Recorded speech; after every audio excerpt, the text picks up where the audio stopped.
Deep in the Ozark Mountains of southern Missouri, where fog clings to the valleys like a shroud and the nearest town is a 2-hour drive through winding dirt roads, there existed a family that time forgot.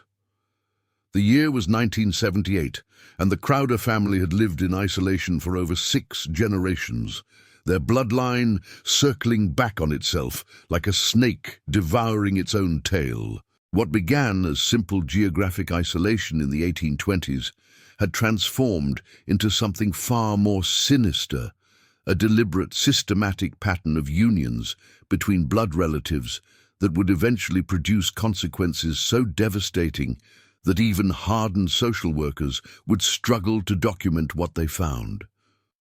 The Patriarch, Ezekiel Crowder, was 73 years old when authorities finally discovered his existence, though he looked closer to 90.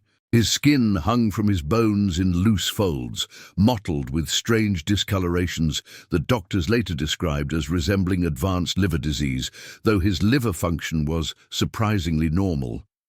What made Ezekiel's appearance truly disturbing wasn't just his premature aging, it was the asymmetry. His left eye sat nearly an inch lower than his right. His jaw curved at an unnatural angle, making it difficult for him to chew solid food. His fingers were different lengths on each hand, some fused partially together, others bent at impossible angles. He was the product of 4 generations of first-cousin marriages, and his body bore the unmistakable evidence of genetic collapse. The Crowder compound, as investigators would later call it, consisted of 7 ramshackle structures scattered across 40 acres of heavily wooded land. The main house, a 2-story structure built sometime in the 1890s, leaned noticeably to one side, its foundation slowly sinking into the soft Ozark soil. Paint had long since peeled away, revealing grey, weathered wood beneath. Windows were covered with yellowed newspaper and cardboard, blocking out the outside world. The smell that emanated from the property was overwhelming, a mixture of human waste, rotting food, and something else, something organic and wrong that investigators couldn't quite identify. Inside this main house lived Ezekiel, his sister-wife Martha, their 7 children and 12 grandchildren. Yes, sister-wife. Martha Crowder was both Ezekiel's younger sister and his spouse, a union that had produced offspring with increasingly severe genetic abnormalities. The oldest child, Junior, was 51 years old, but possessed the cognitive abilities of an 8-year-old. He had been born with a cleft palate so severe that his face seemed to split down the middle, repaired crudely with home stitches that left horrific scarring. His eyes were clouded with cataracts that should have been surgically removed decades earlier. He communicated primarily through grunts and hand gestures that only his family understood. The second child, Ruthie, had died at age 19 from complications that the family never fully explained. According to family law passed down through whispered conversations, she had been carrying a child, the result of a union with her own father, Ezekiel. The pregnancy had gone catastrophically wrong, and without medical intervention, both mother and child had perished. Her body was buried somewhere on the property, though investigators never found the grave. The third child, Samuel, was the one who would eventually lead authorities to the family. At 47 years old, he possessed enough cognitive function to occasionally venture into the nearby town of Greer's Hollow, population 342. Samuel walked with a pronounced limp, his left leg several inches shorter than his right, causing his hip to jut out at a painful angle. His face was marked by severe facial asymmetry, with one cheekbone protruding significantly more than the other. Despite these physical challenges, Samuel had developed a fierce determination to escape the compound, driven by a growing awareness that something was fundamentally wrong with his family. It was during one of Samuel's rare trips to town in October 1978 that a local shopkeeper, Margaret Chen, noticed the extent of his physical deformities and, more importantly, his desperate plea for help. Margaret, a 60-year-old woman who had run the town's only general store for 30 years, had seen poverty and hardship throughout the Ozarks, but nothing had prepared her for Samuel's story. He spoke in fragmented sentences, his speech impediment making communication difficult, but the message was clear. There were children suffering on the Crowder property, and they needed help. Margaret contacted Sheriff Tom Bradshaw, a weathered lawman who had served Greer's Hollow for 23 years. Bradshaw was initially skeptical.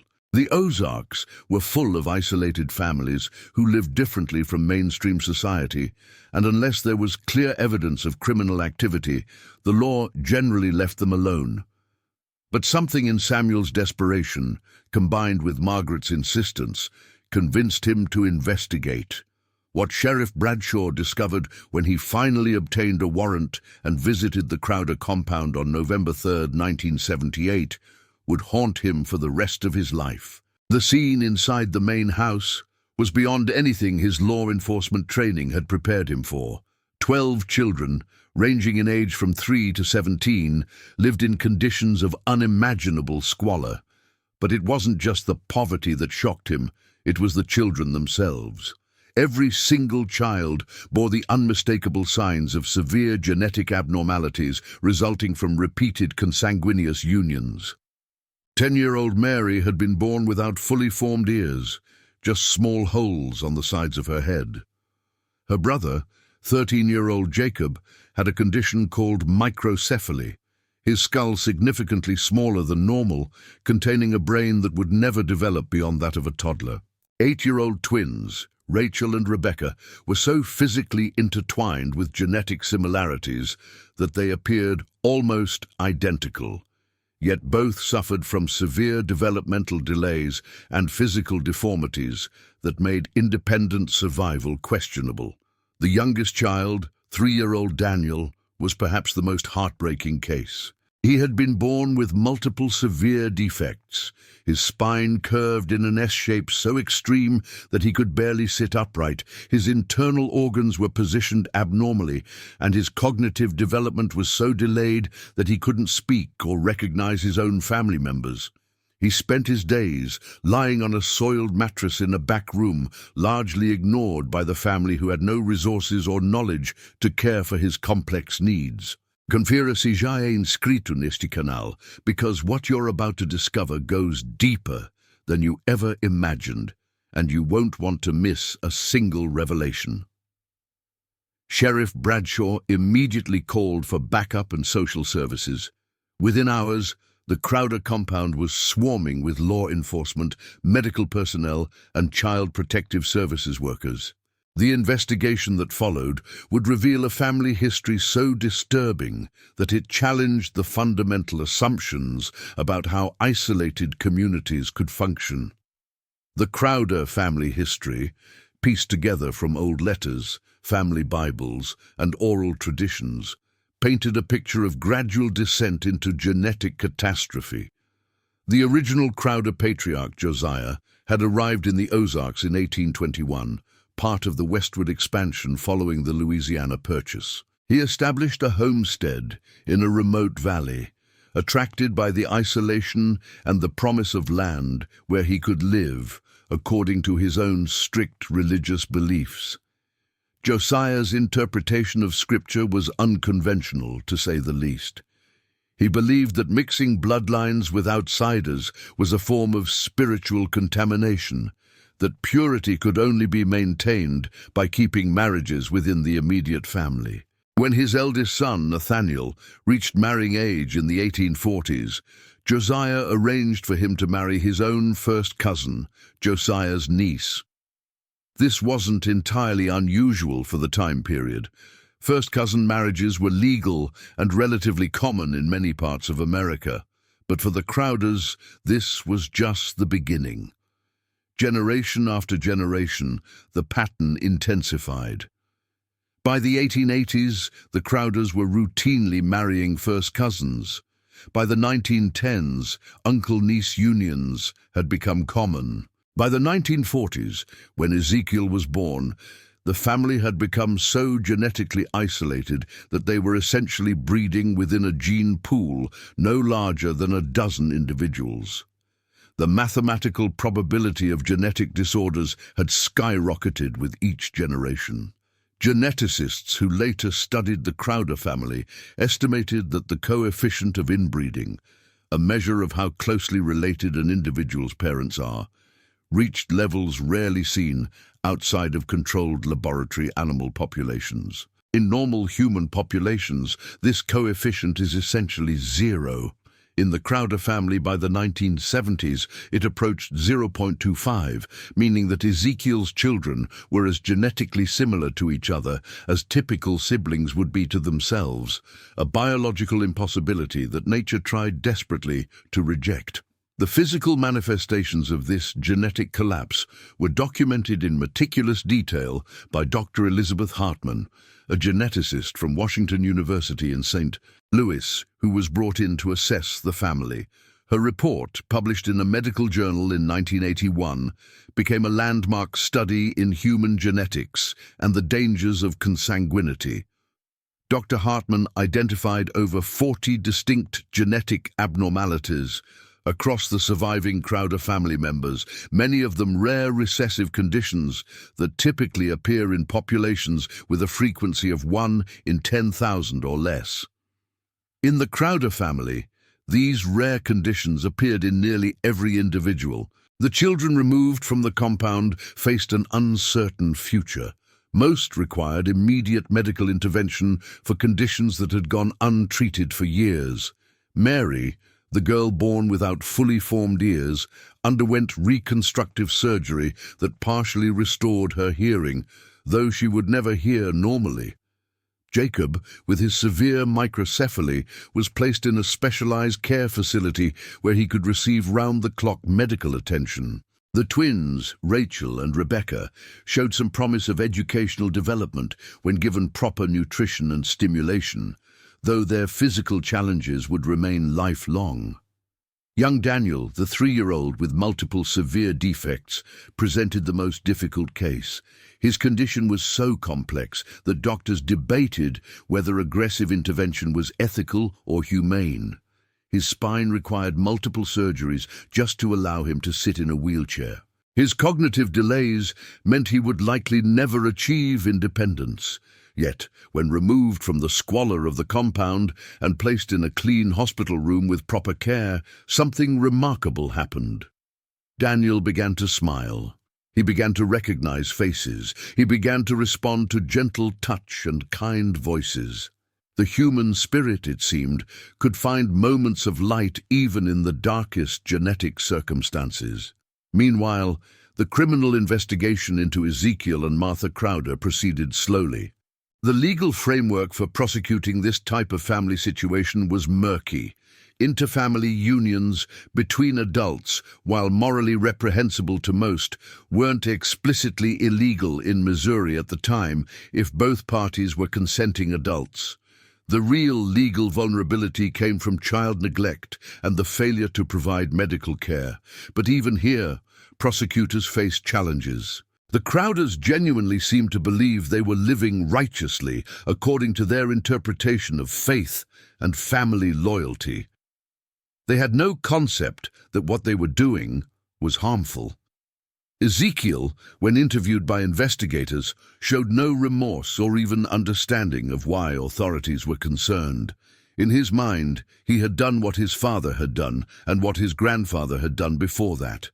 He had kept the bloodline pure. He had maintained the family traditions. The fact that his children and grandchildren suffered from profound physical and mental challenges didn't register as a consequence of his actions, but rather as tests from God that the family must endure together.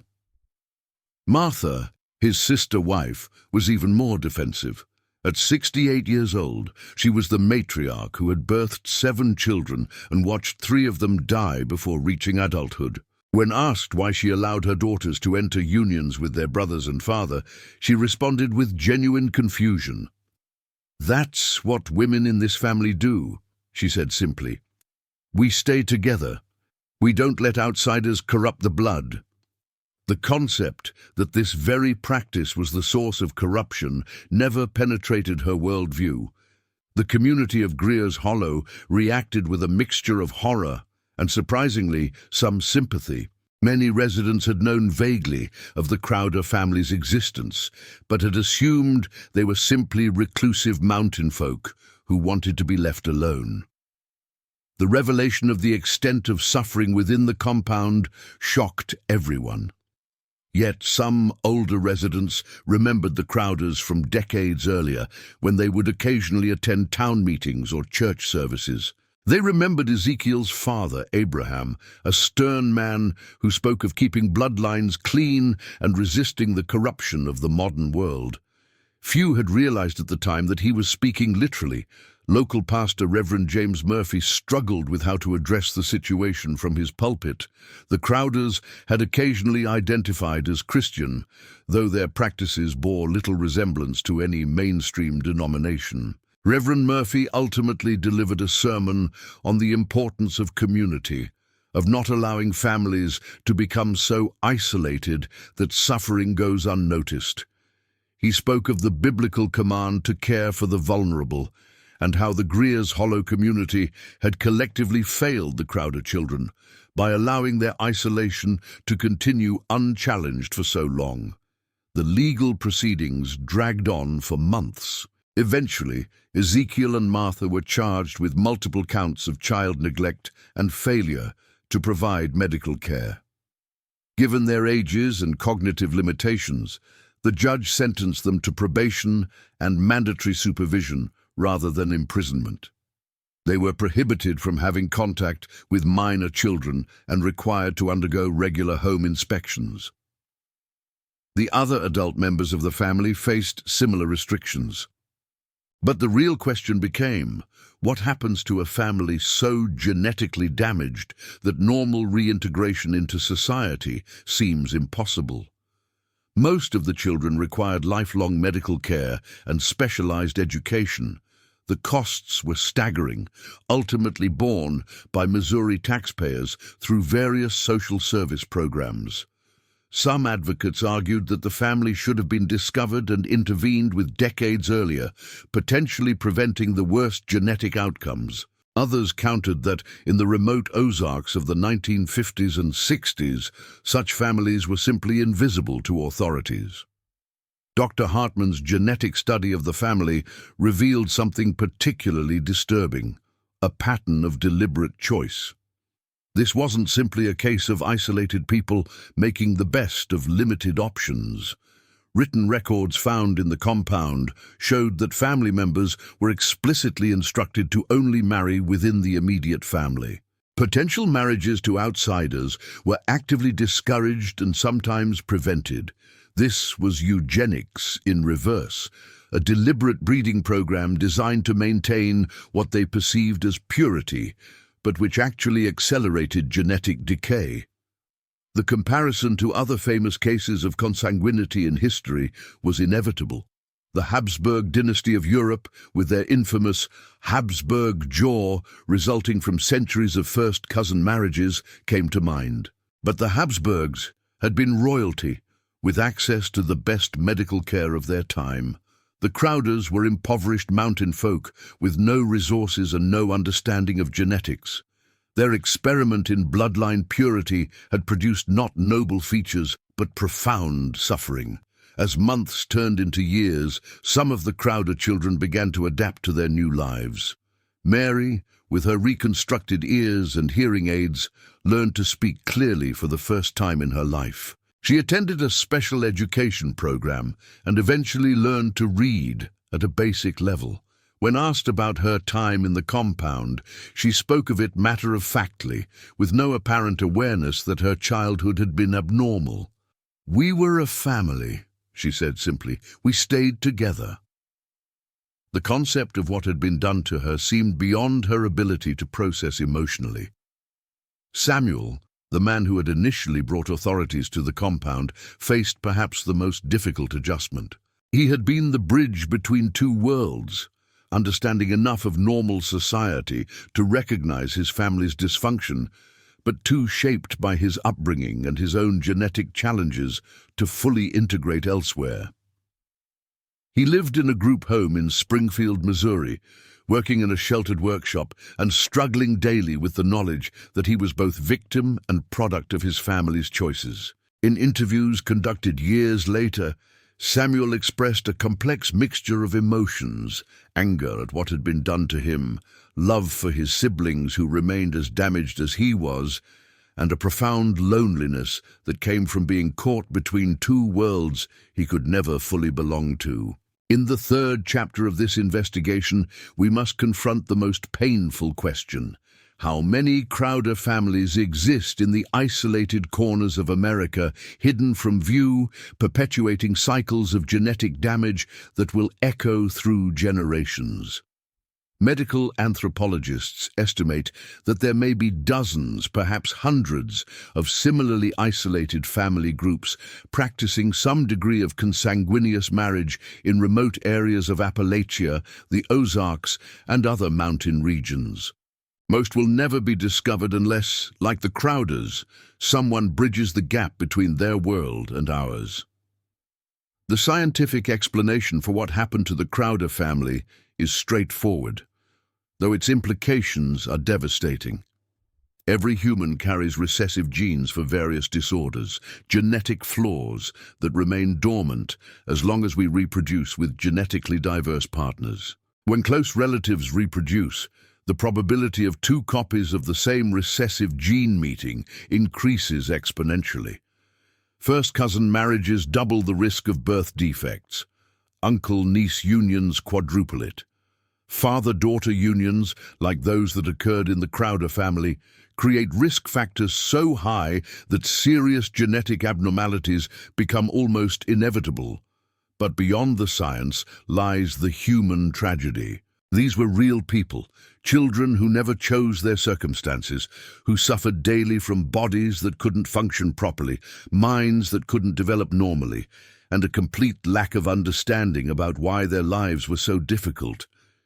If you feel anger at what was done to them, if you feel sorrow for their suffering, leave a comment saying "Justice for the Forgotten Children," so we know you understand the weight of this story. By 1985, most of the Crowder children had been placed in various care facilities or foster homes, equipped to handle their special needs.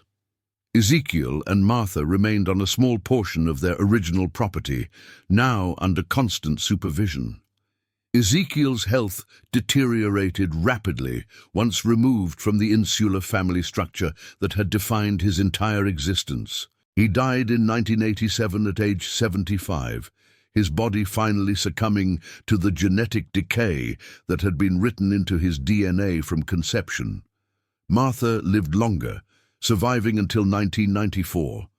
In her final years, she was cared for by a visiting nurse who reported that Martha never stopped asking about her children and grandchildren, never stopped believing that the family should have been left alone to live as they always had. She died without ever understanding that her family's practices had caused the suffering she witnessed daily. To her last breath, she maintained that they had been living righteously, that the outside world simply didn't understand their ways. The compound itself was eventually demolished in 1996, the structures too damaged and contaminated to salvage. The land was sold to a timber company. Today, if you drive through that part of the Ozarks, there's almost nothing to indicate that the Crowder family ever existed. The forest has reclaimed the clearings where their buildings once stood. The dirt roads that led to their homes have been overgrown. Nature has covered the scars, but the genetic legacy remains.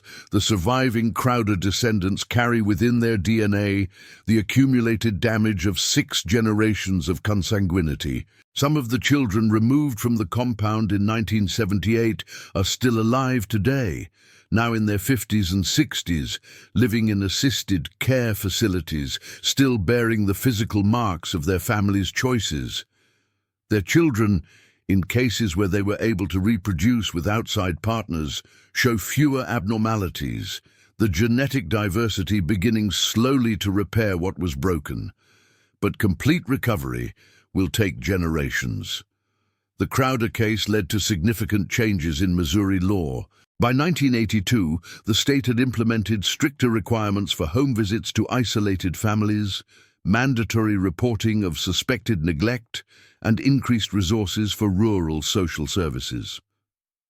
Other states followed suit.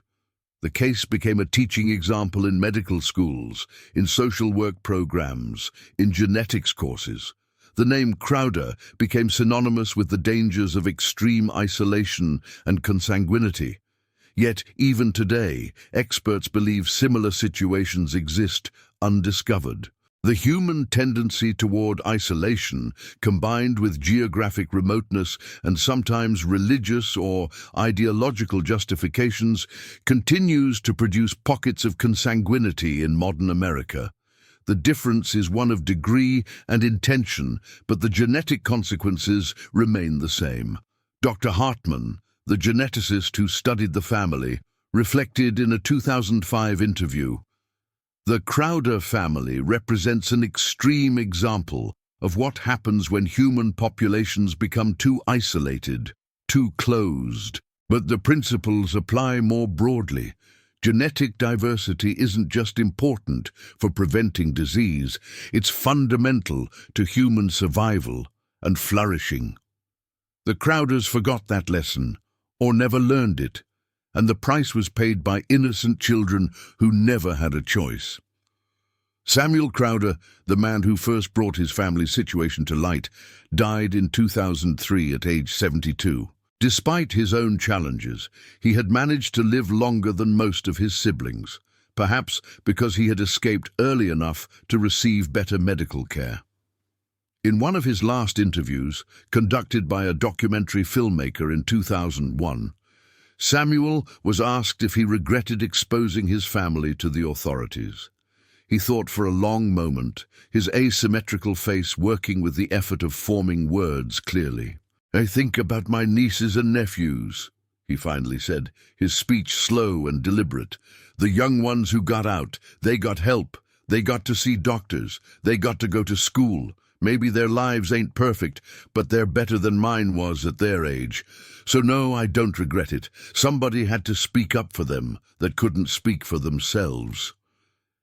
The patriarch of corrupted flesh in the Ozarks became more than just Ezekiel Crowder.